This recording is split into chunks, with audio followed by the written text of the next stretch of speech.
So let's give it a bit of peace to let the umpire call them over, and let's hear them start. Go!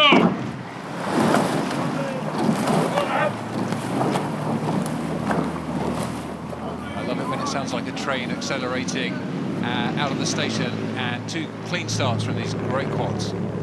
It's like a TGV or something like that, or an Intercity 125, something like that, something with a big old engine on it, that's for sure. I love seeing the hand movements in the sculling. It's almost like sort of, I don't know, like knitting or something, isn't it? There's lots of movement and it's really technical and lots of skill involved.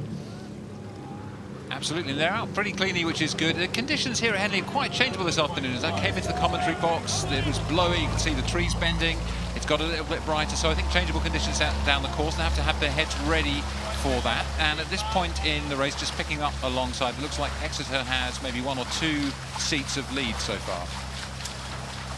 Yeah, that's a nice position for Exeter to have sort of crept out at the end of the island there, giving yourself a bit of comfort and having in your vision the other boat. And I mean, you can't miss the bright orange of Lea Rowing Club there. So yeah, those Exeter boys will be sort of clocking and now man-marking their opposition down the course. As we just saw the bowman there in the Lea Rowing Club having a little look just from making sure they stay in contact. Yeah, that's Harry Fletcher, 18 years of age, sitting there in the bow of the Lea crew, just making sure he's in a good place. And you can see he's also making the calls. So this is interesting in a quad.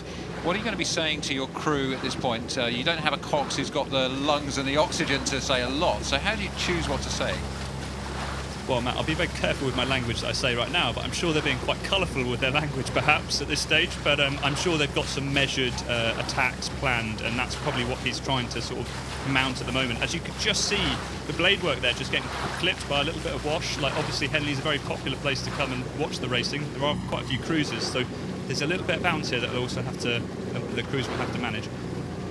Yeah, so looking at the very calm face there of Tom Shipton in the stroke seat for Exeter, very calm and controlled. And as you say, you know, what they're trying to do now is make sure that they stick with their race plan, keeping it calm, keeping it focused, not getting too rattled with things going wrong. It's early in the race still. They're just coming up to probably 600 metres mark, which is our first mark, the barrier. One of the things that's confusing, of course, about the Henley track is you don't have regular marking. So if you're not familiar with this course, then you're thinking, well, hang on, where's the 500 metres? Well, there isn't one. There's a 607 metres mark at the barrier, and that's where they're heading right now. And this Exeter crew looks really lovely, doesn't it? And as you just picked up on, sort of Tom there, Shipton in the stroke seat, but you've also got 2 brothers in there. Behind Tom, you've got Ed Fuller, then Oliver Wickman, and then actually in the bow seat, you've got his brother, Tom Fuller. So his younger brother's in the bows. He might be doing the calls. We haven't quite seen who's been doing any calls in this boat yet. I'm assuming they're probably just staying quiet for themselves and just getting on with their race plan at the moment. They've not needed to do anything too reactive. Yeah, that's right. We have quite often seen siblings in boats, and it can sometimes be a successful cocktail. It can sometimes be an explosive cocktail, and maybe the best combinations of siblings can be both. Yeah, you've got to wonder, you know, is Oliver Wickham there in place to sort of break up the 2 brothers? Who knows? Or maybe it's just the way that they row better technically together. Good question. And yeah, you see Tom in the bow seat again, looking across and giving his crew some information. I guess there's a couple of things he's doing when he's talking. One is the crew can't see where they are because they're down on the Exeter crew at the moment, so he's maybe telling them where they are, giving some instructions to perhaps put in a bit more of a push. And it looks to me like they've lifted their stroke rate and they're having a real go at attacking now into the middle of the course, just passing the Fawley mark, which is 9 metres short of halfway, just to confuse you further. And Exeter are really trying to hang on now to, sorry, Lea are trying to hang on to Exeter. That's right, and I think, as you said, that's what they're doing, actually. You know, they're definitely staying in contact and they're giving Exeter a tough run for their money. Yeah, I think Lea have made something of that push. It's a bit hard to judge from this angle, but you see the marker go up there, the 2 red numbers. The 2 is about a quarter length down on the 1, which suggests that Lea have clawed back 2 or 3 seats in the last move that they made there. So a very effective move. They have, yeah. That was it's really helpful, those signal signs, and I mean the signal signs are almost fascinating in themselves. They use these sort of sailing ropes and cleats to cleat off those numbers so that we can all see how these crews are progressing. But yeah, this is becoming a very close race here, and looks like Lea Rowing Club might be making a sort of a breakthrough here. I think this is a very strong move from Lea. You can see they've got confidence gaining with every stroke, and I think they're taking distance with every stroke, just holding on to those finishes a touch longer, getting more confidence to push harder. You can see the teeth really gritted in the two-seat there, in the three-seat there by Ed Fuller, and they are coming neck and neck now. What a great race. I love a shot like that, you know, like often crews look like they're making it easy, but sometimes you want to see the real expression on the face. Great steering by both crews, bow steered, and Lea still don't quite have the advantage. They may be a foot or two down on Exeter.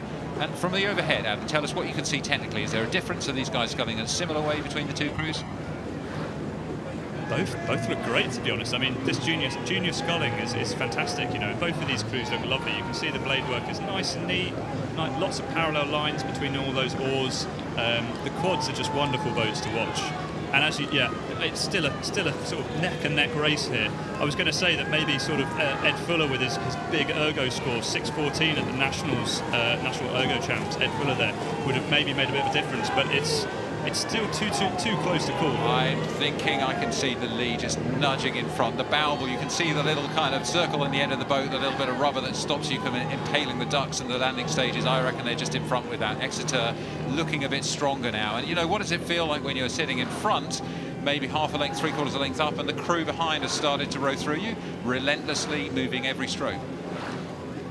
I'm having palpitations thinking about it. There's nothing more difficult than handling a crew that's just beginning to row you down and row through you like this. So this will take a really big effort from Exeter now to collect their thoughts and go again and take it back to the Lea Rowing Club. Right, there's not much track left. We're into the last 350 metres in front of the enclosures in this heat of the Fawley Junior Men's Quads. Lea have come from behind and they are now sitting maybe a third to a half a length ahead of their opposition from Exeter Rowing Club. It's a close race.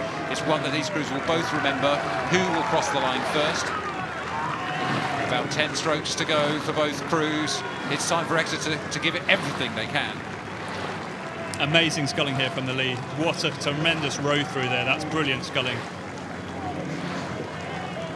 So at the finish, Harry Fletcher, Theo Granderidge, Deepa Persis and Sam O'Connor cross the line first. A great result for the Lea, half a length ahead of Exeter Boat Club. Coming from behind and winning like that, that is something mature athletes love to do. Great to see these young lads from the Lea beating Exeter in the Fawley Challenge Cup.